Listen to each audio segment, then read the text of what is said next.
Welcome, ladies, gentlemen, and Andrew, to this episode of Man Buns and Jesus. This is season 3. I know for a fact a guy named Andrew listens, and, we'll call it a shout out, even though it was meant more disrespectfully than that. Anyway, this is season 3, episode 5, and we are so glad that you have stuck with us this long. I am one of your hosts, probably the more unfortunate of your hosts, Josh Laborious, here in Eastvale, California at Edgewater Lutheran Church. And one of the other voices on the episode with us today or tonight, whenever you're listening to this, is Pastor Ben Olschlager, the Reverend Ben Olschlager, first of his name. What are we doing today, Ben? Was I supposed to read the Bible passage too? Did I say I was going to do that? You did say you were going to do that. I'll read the Bible passage we're going to look at today, ladies and gentlemen. Can you tell I've had exactly 2 sips of coffee this morning? Today we're looking at 1 Corinthians 5, and Paul writes this. He says, "It's actually reported that there is sexual immorality among you, and of a kind that is not tolerated even among pagans. For a man has his father's wife. And you are arrogant. Ought you not rather to mourn? Let him who has done this be removed from among you. For though absent in body, I am present in spirit.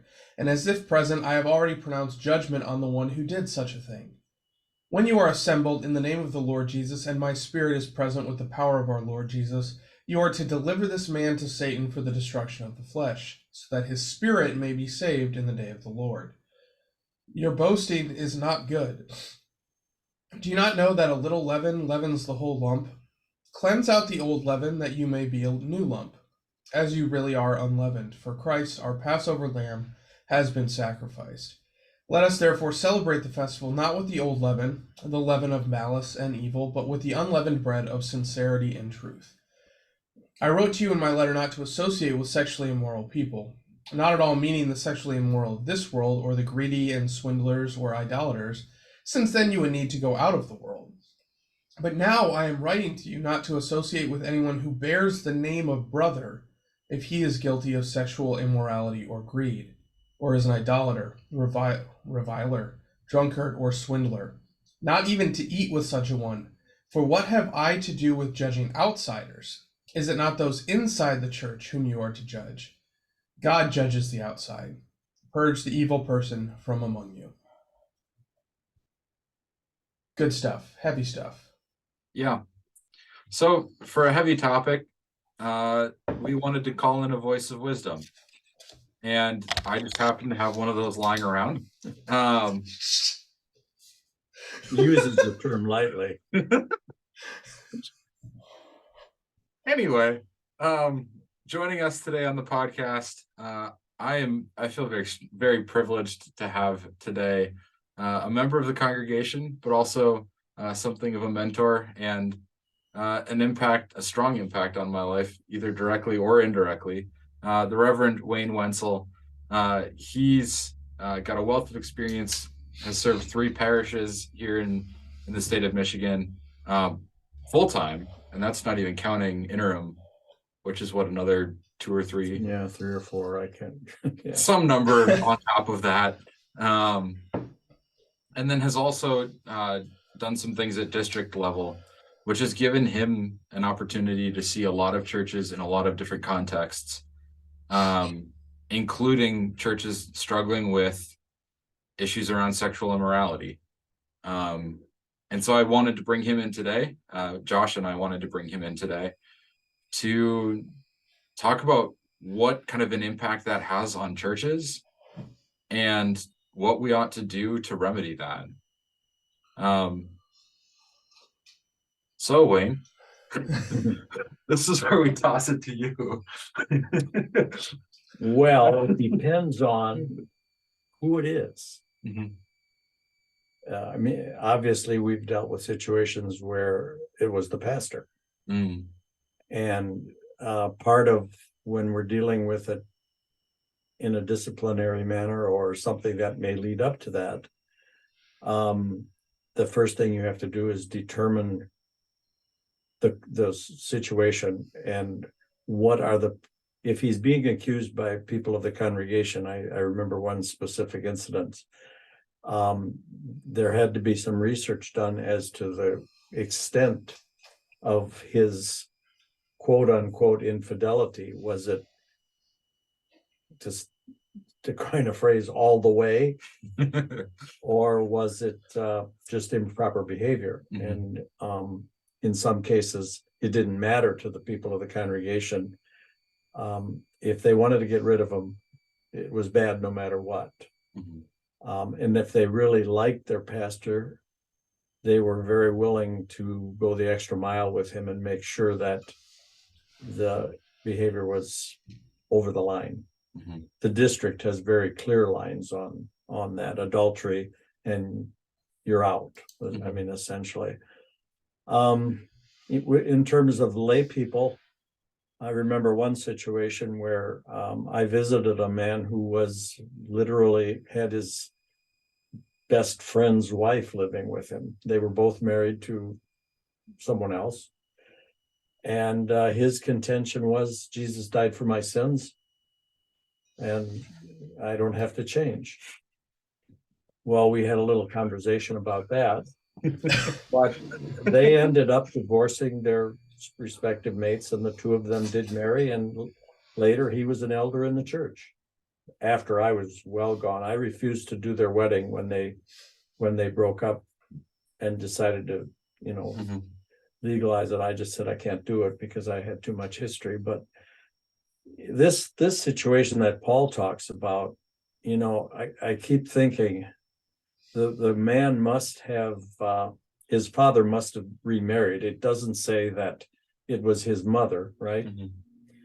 And again, is his father still living?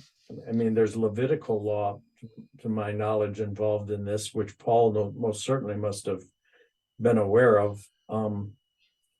But let's say, for example, that they're both single at this point. Is it still a moral issue? I was thinking about that on the way here, and this morning when I read through it again, I said, well, is that cultural from the Jewish standpoint? Or what would we do today if you were in a situation like that where you're, and you were both single and there was no divorce involved? I think, again, that's a bit of a troubling passage from that. I think, and who is he more angry with? The people who are letting it go, or the people who are doing it?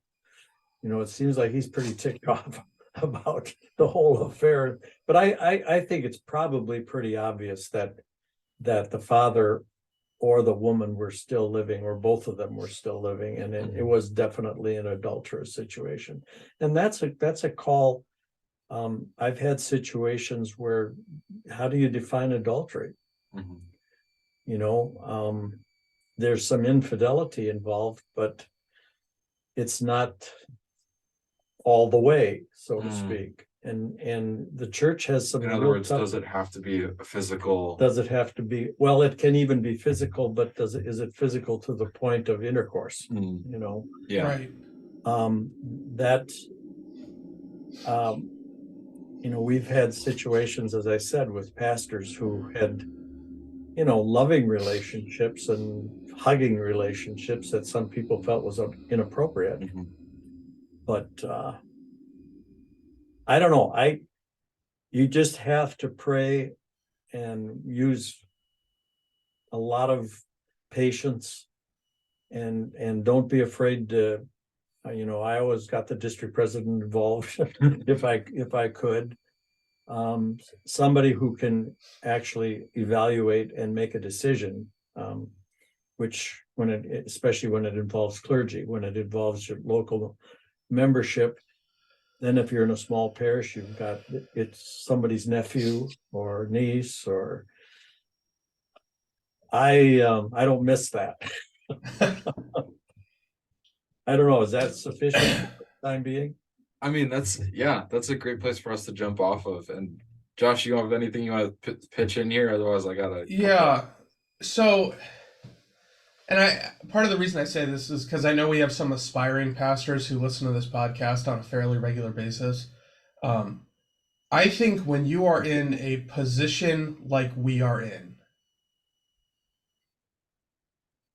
if you're like considering something in front of you, this isn't like judging something that's already happened. This is you are considering something in front of you. Um, don't play this game of, well, is it like be as safe as like for instance, I don't do dinners with female members of the congregation without my wife, because even though like there is no intention there for anything, the optics of that could be bad. So, and you know, my wife is part of my ministry, and dinner is always nice. So we say the introduction is also, can Chris and I take you guys to dinner? Can so um, and I know in my vicarage congregation the policy was, if you were doing counseling as a pastor with a woman by herself, you didn't do it in your office. You did it in the conference room, which had blinds, so that and the door stayed unlocked, because it was it still gave you privacy, but it was a little more public, and like nothing was going to happen in that room without someone taking notice. Um, so I think like when you're in a position of pastor or leader in the church, it's not just the technicalities that matter. I think it's the optics that matter. Because even if nothing happens, if everyone in your congregation thinks you did something inappropriate, that's really going to make it hard for you to lead them. Um, that's kind of. And you reminded me of, I was in a parish that they had an annual dance. And the first year I was there, I got asked to dance by another woman, and my wife did. And we were both very uncomfortable with it. And so from that point on, we just made it very clear, we don't dance with anybody else. And you know, when you're new in a congregation and you think, oh gee, I don't want to look like a whatever Curmudgeon. Yeah. But that's my whole image. Yeah, but your point is well taken, that you know, I did on occasionally would have lunch with a board member who happened to be a woman, but we did it very openly. I mean, there was no sneaking off to some quiet place. We were out where everybody could see us. And well, I feel like lunch is frequent enough that like people do business lunches, and that's that's like, what it was. If I was interested in like I didn't ask my wife, hey, would you like to go to lunch with me? That wasn't the move. Dinner, I think, is where you start getting like, so like several months ago, I go through my congregation just once a week, and I grab someone off the roster and I just say, hey, can we get coffee or drinks, or like, can we just meet this week and catch me up on your life? So I keep those relationships. And the next person on my list was one of our young adults who's not too much younger than me, and she's single. Well, she was single at the time, and as I was getting ready to invite her, I'm like, yeah, this has to be one of those ones where Chris comes along. Absolutely. Although, to your point, dancing with the congregation, I have never danced with my wife. Is that because you stink at dancing, or she's embarrassed of you? So that's a fun fact for everyone. No, neither of us has any interest in dancing. Like, there was not a dance at our wedding. There's. Well, we particularly didn't either. In fact, I would not allow dancing at my wedding. I went to Seward in the days when you didn't dance. But it was just the situation that there were certain sentimental pieces that meant something to my wife and me, and if they came up, we'd dance. But no, as a rule, we didn't. We drank wine. You guys have fun over there. We're just gonna sit here. This is, for anyone watching the video, this is coffee, not wine. It's only 10 a.m. here. As far as I know, that was still okay, and still is okay. But I think caution is the best way to go. I remember a pastor in my home church many years ago who was sort of an avant-garde kind of guy, And he would brag about the fact that his wife was on the edge before he met her, and I can remember that they talked about a dance, a wedding dance or something, and she was going crazy with this member of the congregation dancing, and he didn't care. And that was, I just think people have an expectation of us that we have to maintain, or we lose it when it really matters. Mhm. It's not difficult for our profession to lose its credibility. And I oftentimes say, I think I alluded to it, if the congregation likes you, you can get by with it. You can make more mistakes. If they don't like you, you can't make many mistakes. I mean, Well, and I think all this it's applies. I mean, Paul is saying it applies just to Christians, right? right. Because people outside the church are looking at you, no matter who you are in the church, and they're saying, "Oh, that's how Christians act. Mhm. That's what they're okay with." Yeah. I mean, that's the reality of what you see in the world too, right? Like so much of culture and society these days is like still kind of wrapped up in the sexual revolution, and how much of like people's personality and life is just circling around who am I going to sleep with next, right? But when it comes to the church, if a pastor has an affair, or uh, occasionally you'll see stories of them getting caught in like uh, prostitution stings, or um, there's the whole thing with Jerry Falwell. Uh, Jimmy The Swaggart. Hulu special, what? Yeah, the the Hulu Hulu special. special. If you don't know what we're talking about, you can look it up on your own. We don't need to get into depth on that. You don't Um, have to look it up either. It's it's fine. pretty bad. Yeah. It's something that would even make the pagans uncomfortable. Um, I anyway, see what you did there. hey, but my point being, they generally kind of know our standard. They know we're supposed to be about this, like you're a man who takes one wife and that is your relationship. And you're not supposed to have sex until you're married. Um, so if you break your own rules, we're really going to make sure you know that we know that you've done that. Um, and I'm guessing that Paul's kind of experiencing some of that as he's writing here to the Corinthians. There's a particularly unsettling accusation against these Corinthian Christians, and I'm sure all of Corinth knows about it. So now the That's spotlight is on them. that's the thing that he says, for anyone who doesn't know, like the Greeks were pretty comfortable with a lot of stuff. So the fact that he says like this is a sexual immorality that's not tolerated among the pagans, Yeah. that's what leads me to believe, I'm I- like, how far is this guy crossing the line? Yeah, that I thought about that too.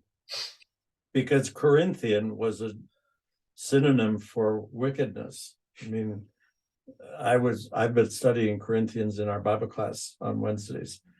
And if you were called a Corinthian, that wasn't good. And another thing we were talking about, their Acropolis where they had 1,000 temple babes, whatever you want to call them, that would come down at night. And I was in Corinth, interestingly enough, when on a tour with Paul Meyer. And the guide told us something interesting, that why Paul required the women to keep their heads covered is because the prostitutes that came down from the Acropolis had their heads shaved. And if they became Christian, they would not stand out if all of the women had to have their head covered. And he was doing it to spare them shame while their hair grew back. And I don't know whether that's true or not, but it was kind sense. it was kind of neat. And I thought, well, Paul had some compassion for a fallen woman who turned to Christ. Mhm. And isn't that a good way to deal with this? Like when he says, I've often wondered, what does it mean to turn the guy over to Satan so that his soul might be saved in the end? Satan isn't in the business of wanting to do that. But it seems to me that what he's saying is that you move him out, and hopefully he'll realize the severity of what he has done and long to come back into the fellowship and thus save his soul. That was a intriguing. I mean, I've read it obviously quite a few times before, but thinking about that again, you go up to somebody who's sinning or committing adultery, say, I'm going to let the devil have you for a while because I want you back. And the devil may not want to get you, but give him back or her back to you. Yeah. You know, again, it's what was the context in which he says these things? I was reading a commentator on it, and they don't really know. I mean, I think that's probably the best is if you turn your back. People say, well, judge not, but the Bible never says not to judge sin. It says to not judge motives when you aren't sure what those motives are. But if it's wrong and you know somebody is doing it wrong and you don't say it's wrong, what does Ezekiel say? Something about warn the man. Yeah. Well, and I think the like the famous passage that's the judge not lest ye be judged. I think if you read that in context, that's a don't be a hypocrite kind of thing. I think I believe that. That's kind of what I was alluding to, but yeah. Well, Exactly. and I think this is more the same, right? It's Paul saying we're teaching a different kind of life. And if everybody like hears that teaching but sees this going on, they're going to say, "Oh, those Christians are full of crap." Yeah.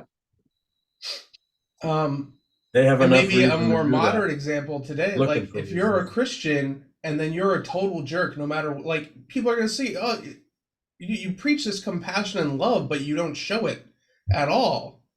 You're full of it." Yep. And when does compassion overrule the law? You know, if the law is clearly violated, that's it can be a pastoral dilemma. Mhm. Well, I think compassion brings the law. Well, you're I right. love you, so I'm going to tell you like God has a better plan for you. Yeah, that's certainly good. I Ben's remember a pretending to case be where wise. we had a case where a pastor was getting a divorce, and you know the synod's position on that. And then we had to determine whether it was his fault or her fault, and whether he wanted and sought reconciliation. And in the end, you just take his word for it and said, yeah, I tried to reconcile with her and she didn't want to be reconciled. And then you have to let it go. You know, I mean, even though he might have been as guilty as sin, that's probably part of that. Like when Jesus said, who made you to be judge? Who made me to be judge? Is that how it's stated? When somebody asks him, Lord, my brother did this and this, and Jesus, who made me a judge over you, or he made me a judge. Yeah. And I feel that way sometimes. Man. I'd be interested to hear what both of you guys think about, because this is something I've struggled with, and not to call out names, but like Westboro Baptist Church did a demonstration on Vanderbilt's campus while I was there. It was very poorly thought through because they did it at 8 a.m. on a Saturday morning on like St. Patrick's Day weekend, and I was like, my guys, most of this campus right now is not capable of looking into a bright light, much less seeing what you're doing out here. But when I think of stuff like that, these last couple verses come to mind. What do I have to do with judging outsiders? Is it not those inside the church whom you are to judge? Mm-hmm. And then it says I wrote in my letter not to associate with sexually immoral people, not meaning the sexually immoral people of this world or the greedy, swindlers, idolaters, since you'd have to go out of the world. So he seems to be drawing this line between, like, what are we willing to put up with inside the church versus outside the church? And given, how shall we say, our society's flexibility with a lot of this stuff, how much do we speak to society and how much do we focus on discipling the people in front of us? That's an interesting thing. Years ago, we had a former president who was pretty well caught in adultery. And at what point do you address that, if at all, from the pulpit or in the congregation, or is that a civil matter that you let and I've avoided politics like a plague when it comes to preaching. I just, I've always felt we've had both sides of it, almost every issue in every congregation I've been to. That's, where do you, don't you think people pretty well know?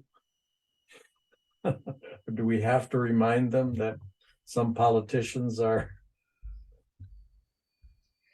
Well, I think even, like, if you know someone who's not a Christian, like a friend or whatever relationship you want to fabricate, and they're a practicing homosexual, like, is your priority to address the homosexuality, or is your priority to get them into church and then go from there to address the sin?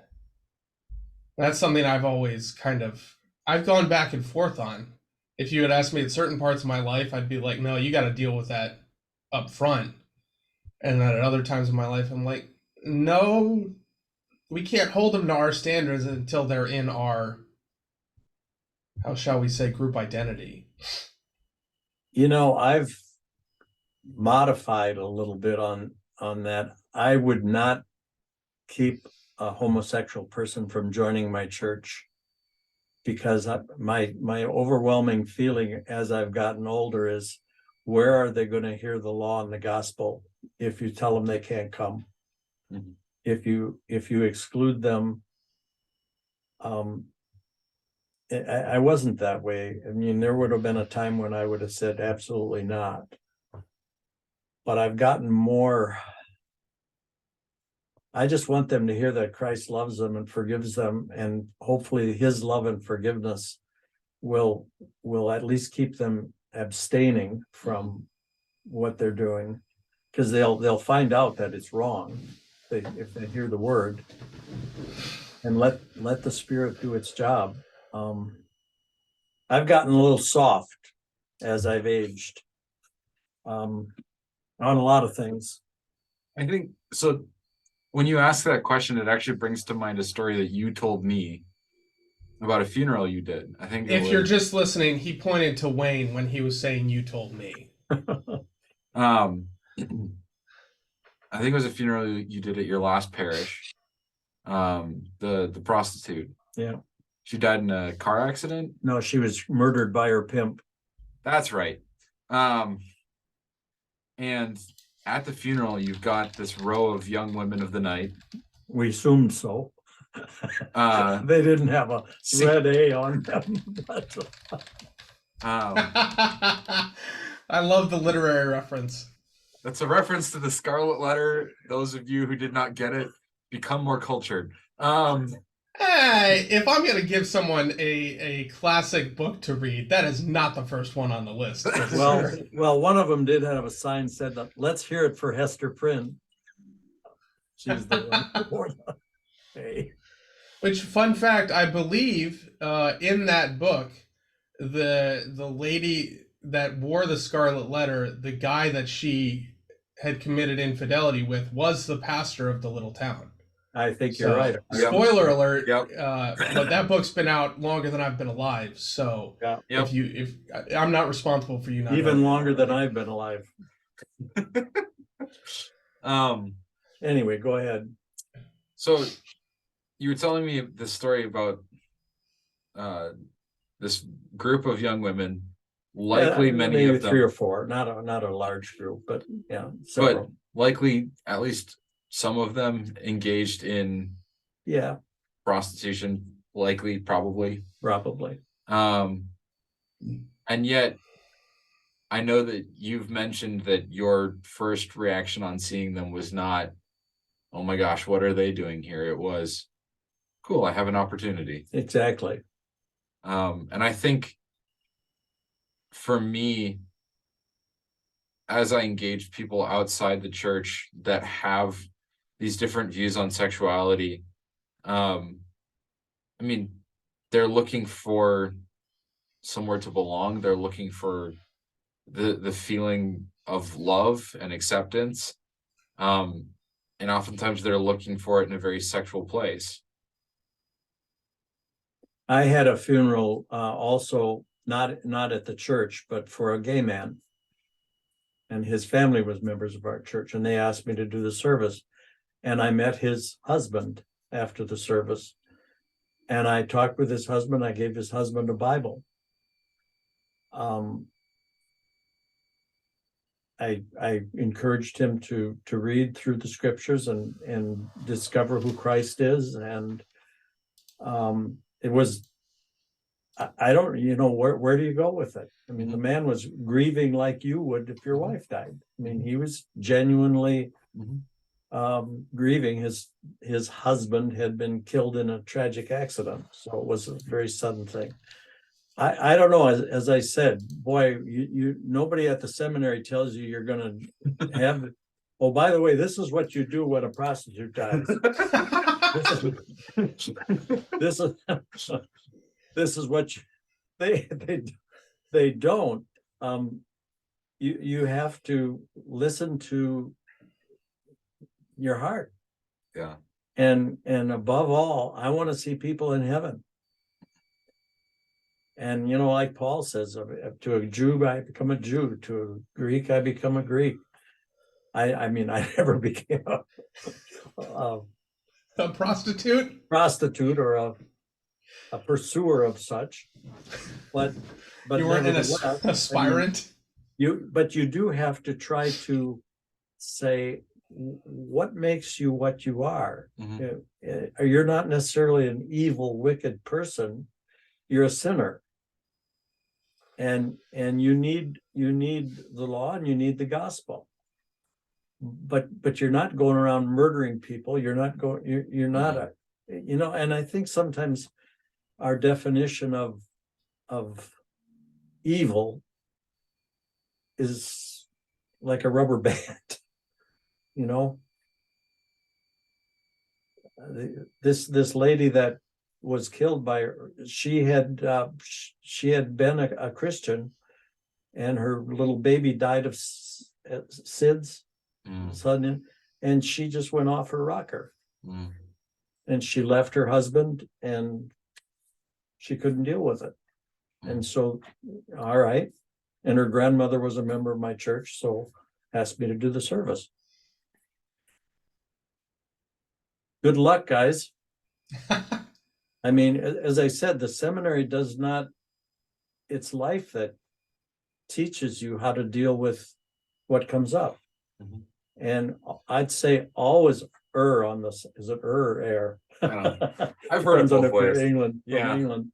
Always err on the side of compassion and love. Because you don't know what they went through to put them into that situation. I can't remember if it's in Corinthians or if it's elsewhere. I'm pretty sure it's elsewhere, where Paul writes to always put the best construction on everything. And Luther said that too. Yeah. Luther didn't always do a great job of doing that, though. No, he did not. No, Um, he had some nasty words for the Pope, didn't he? oh yeah, Enough that someone has built an an insult Luther generator out of it. insult generator. Yeah.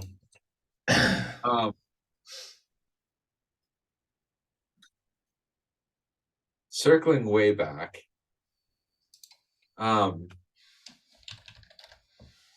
When we first started talking about the passage, you mentioned a couple of things about the like cultural influences that were at play. And I think that's something that's incredibly important for us to keep in mind, is that even though we live in the same place in the same time as the people we're interacting with, the culture that shapes and defines them is wholly different.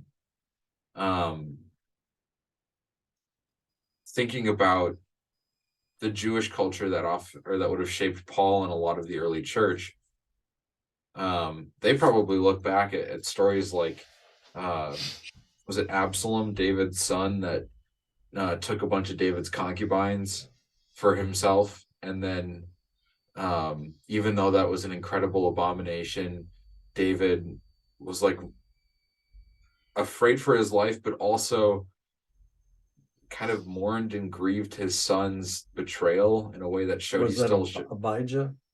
maybe.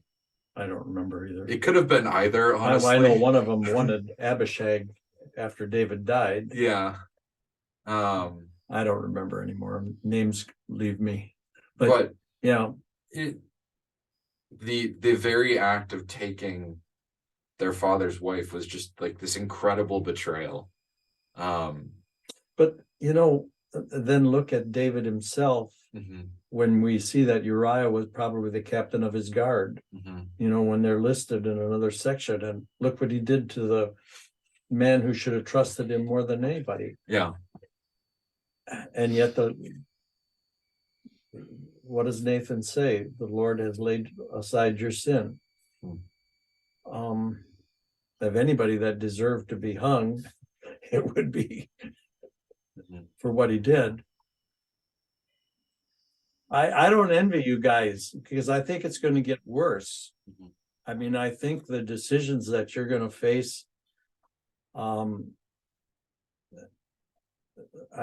old pastor from my youth would be spinning literally if he knew what we deal with today. You just have to really apply your hearts to wisdom and care and caution. We're in trouble, Ben. Is what he's trying to say. I'm really just saying that you guys are going to face things you can't even imagine at this point. I would have never imagined I'd be doing a funeral for a hooker or or a gay man. I've done 3 or 4 of those because the family asks me to. Mm-hmm. You really are faced with decisions that in the 1950s we didn't have, and I think it's going to get worse before it gets better, and people are going to look to you and say, what do we do, Pastor? Mm-hmm. And rather than saying, well, I don't think you can give up. Mm-hmm. Flat out instantaneous answer. You got to do a lot of research. Mm-hmm. and really listen to what's going on in their heart. I don't when I decided to go to the seminary, my pastor said, well, I wouldn't want to do that if I were you. This was my pastor back in the 70s, mm-hmm. who said, I would never want to do that again. And nice one. Thank you for encouraging me. But I went anyway. At the same time, I think it's, not to sound too much like Dale Meyer, but it's a really exciting time to do church. Just because there's so little grace and mercy and gospel in the world. And people don't necessarily have words for it. They don't necessarily express it. But when you bring genuine forgiveness to people, That's incredible. And that's And Dale Meyer's one of my favorite guys. I read the Meyer Minute regularly. Do you get it? Still do. Yeah. He made me sign up for it when I took his class. Yeah. So Dale, if you ever hear this, No, he's we're going to have him at our Emerality conference this fall in Frankenmuth. And remember the one time that I spent with him, we imbibed a little bit. Yeah, that sounds like Dale. We had him speak at our church when I was in Grand Blanc, and he did a seminar on Saturday night, and then he preached Sunday morning. He got a standing ovation. You know, one of the things that Dale Meyer said that I'll never forget is there's no such thing in the Bible as feeling guilty. The Bible has no word for feeling guilty. And his implication is either you are or you aren't. And if you're in Christ and you've received absolution from him, you are not guilty. And he also said, maybe he told you guys this if you had him in a sermon class, that he would flunk a guy who said, go out and tell others about Jesus. Because he said, you should make Jesus so attractive in your sermon that they'll want to do it without you telling them to. he might have softened on that one a bit. Yeah. I definitely put that in sermons. Yeah, no, that's what he told us once. I can't remember the context, but I remember whether he told me that personally or in our one rather fun night together. Well, it was, I mean, it was okay. But we had a good time. I really loved the man. And but he was a very wise man. And this morning I read to my Bible class that I teach in Grand Blanc, the Meyer Minute about love. And that applies, I think, to what we're talking about. He said, you know, you love even when you don't like.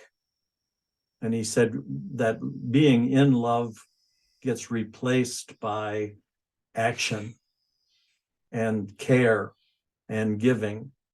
And I think that applies to your ministry, where you say, you know, I don't like this guy, but in Christ, he's my brother or she's my sister. And I extend the love of Christ, even when I don't like him. I said that in a sermon once. Gary, what's his name? Warner. He says, what do you mean? You don't like me? And I said this in a sermon. I says, you know, I don't like all of you. And he looked at me and he said afterwards, I said, well, it's because I don't know you. But I love you because you're my family in Christ. And I think that's how we apply some of this to relationships and infidelity. I mean, we still love the sinner. Mm-hmm. And how do we best love the sinner? Paul is, I think, struggling with that. How do I love the sinner? I want the sinner to be saved. So I'm going to do what is ever necessary, as harsh as it may seem, that in the end, he'll return to Christ, turn to the Lord. I'm talking too much. Sorry. One of my. That's why we brought you on. It makes our lives easier. I mean, I think it's that age-old struggle, I guess. Speak the truth in love. Where's the line? Like, where's the balance point between love and truth? So. Well, I think you made a good point that they're one and the same thing in many ways. Applying the law is applying love. Mm-hmm. Yeah, it's not an unloving thing to apply the law. Mm. There's a book that I swear by. It's called The Other Half of Church. I think I've referenced it on this podcast before. And it was written by a theologian and a neuroscientist kind of working together. And at the core, what the book is looking at is how do we genuinely shape people's character to be more like Christ? And one of the things they bring up is that one of the most powerful ways of doing that from a neurological perspective is shame. Because if you're in a group of people you care a lot about, and you tell them you did something or you do something, and they all look at you like you're like, and they shame you a little bit over it, the neurological reality is your brain learns almost instantly not to do that thing. But they're quick to clarify. They say Christian shame is different, because in society you are shamed and then you are ostracized. We say you did that thing and you are no longer welcome here. But in the church we say you did something that you should be ashamed about, and we're going to tell you that, but we love you and we forgive you, and you are still welcome here. In fact, you are encouraged here. But that doesn't change the reality. You should be ashamed of that thing. And I think that's that balance of truth and love. I'm going to tell you what you did was dumb. I still love you afterward, but I'm not going to pretend that you shouldn't have done that thing, whatever it may be. Okay, what would you do? And I'm thinking of a situation. I had a young lady in one of my parishes. She had been a lifelong member, and then she went off to a non-denominational gospel type church, got pregnant, and could not face those people, and came back to us because she felt we would accept her. I eventually married them, the couple. I didn't know whether to be angry, because, oh, we're good enough for you now, that kind of thing. That was a difficult ministry issue. I think we baptized the baby. I don't remember. It's been 40, 50 years ago. But what would you do? I'd say welcome back. I think Let's deal with this marriage issue. That's something we got to talk about. But yeah, welcome back. Well, she did. I mean, they got married. Yeah, I'd say we're glad you know where the gospel is. Yeah, I think it's almost even more like there are so many direct parallels between that and where the church is at today, where like we've had a handful of people here at Good Shepherd. I'm sure, Josh, you've probably had some people like this too, where they wander into your church doors coming from more non-denominational or evangelical situations because they want grace again. They want to hear about Jesus again.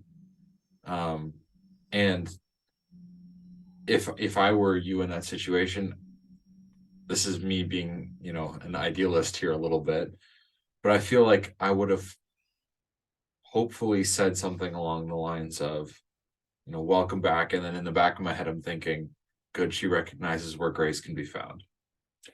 And again, I don't remember the specifics enough because it's been so long ago, but I do remember at the time that I did have a bit of a, we weren't good enough for you until that church, you didn't meet their standards. And now I wonder if our differing reaction might also be because of how much our society has shifted. That barely flags for me. Yeah, that's not a situation. If someone comes into my church like that, that's not a situation that I'm like, oh, what's this? It's like, oh, that's okay. Let's get married. That's like a 1 on a 1 to 10 scale of the we'll call it like a 3. Like it's but I don't, especially not to play into the stereotype, but out here in California, some of the things that come up on the local news and some of the things I just see around me, I'm like, if you're still going to church and your plan is to get married, I'm going to count that as a win. It might be a sloppy win, but I'm going to count that as a win. Well, and the other thing is that in the eyes of God, once you have the relationship, what's, they become one flesh. The rest And is just sorry, paperwork. but you are married in the eyes of God. We're just going to make sure that we can put it on a piece of paper. We're gonna get you the tax benefits that go along with it. As long as they still let us do that, yeah. I remember a situation where he didn't want to get married and they were living together. And I said, hey, and he was a Catholic. And I said, you're already married. If you leave her, it's the same as a divorce in the eyes of God. And so he married her. I mean, I don't know whether that was right or wrong, but it worked. Mhm. Because I truly believe that once you consummate, that's the biblical definition. Mhm. And I don't know. I'm not. Yeah. I guess that's All right. but Josh, you want to move into takeaways at this point? Yeah, we can do takeaways. I think we're ready for that. Okay. So we're at the point in the show, and we actually warned Wayne ahead of time because Ben is a merciful, gracious soul. because I actually respect him. Sorry, Yeah, every other guest we've ever had. Y'all suck. this is the first he said that. But we're gonna each pause and take a moment here and when a pastor writes a sermon, we try to have like one thing we want you to take away from that sermon. And at the end of this 55-minute conversation, here is the one thing that we hope you get away or take away from this or three things that we hope you take away from this conversation. Josh, you want to go first? Yeah, I can go first. This might be a hot take, but here's the takeaway I have for you is that our standards are a little different for people inside the church and people outside the church. Because if you're outside the church, you're not representing God. You're not representing what Christianity is all about. If you're inside the church, you've become a representative. So we're gonna hold you to that definitely more closely. Wayne? Well, I think what I'm reiterating perhaps is that what is my ultimate goal in dealing with whatever the situation might be? And whoever you are, I want you to be in heaven with me and my family and your family and whoever else that might involve. But my ultimate goal is your eternal life. And I want you to know that. So whatever I have to say to get to that point, that would be, I think that's what I would take from what Paul said. And I think mine is probably along a similar line to, I don't know, somewhere between the two of you guys. And that is, whatever circumstance we find ourselves in, there's no like easy or immediate answer that we can give. And so we have to be prepared to speak in a way that is loving and kind to the way you were gesturing, I thought say we have to be prepared to ask Wayne about it. Well, I mean, that's not a bad, if you have access to Wayne or someone like him, feel free to ask. You've got a Wayne lying around. Hopefully somebody who's a little, but attack nonetheless. what kind of an attack is that? Very subtle attack. Thank you. Anyway, you have to be prepared to speak to the situation that you are finding yourself in, and recognize that the way that you are speaking to somebody within the church is going to be different than someone that you're speaking to outside the church. And that's why it's good to be prepared, with knowledge of the faith that we live in, with knowledge of our scriptures, and with knowledge of the person that you're speaking to, so that you can do those things well. So I guess to summarize that, there's no silver bullet. Be prepared and and be loving. Be loving. I like it. So if you're listening to this and you have a friend who maybe struggles with kind of this idea, any of these ideas that we've covered today, go ahead and share this podcast with them and let them hear what we have to say. Maybe it'll help them. Hopefully it'll help them. That is our goal. And with that subtle intro, here are our shameless plugs for the day. If you're looking for a church home, that's incredibly important. Be in a community of people who worships God, who brings you closer to Him. And if you're looking for one in the Eastvale area in Southern California, please check us out. You can look at edgewaterlutheran.org and find out all the different ways to connect to us. And if you're in the Lake Orion area, you can go check out Good Shepherd with Ben Olschlager and Batman. And this man preaches the gospel as well as anybody. He flatters me too much. No, he's don't worry, I'll insult you later to make up for it. Okay, good. But if you wanna hear all of our shenanigans for all over our 3 seasons of existence, you can subscribe to this podcast on whatever your platform of choice is. We're on all the good ones: Pandora, Spotify, Apple, iTunes, whatever they're calling it these days, Google Podcasts, iHeartRadio.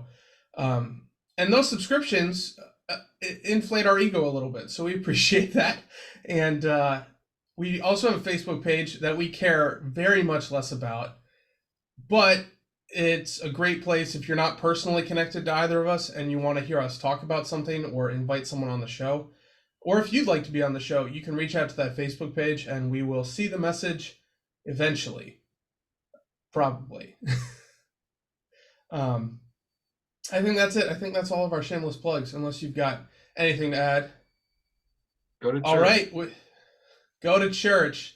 We'll see you on Sunday, boys and girls. With that, go in peace. Serve the Lord. You're done with us for the day. Thanks be to God.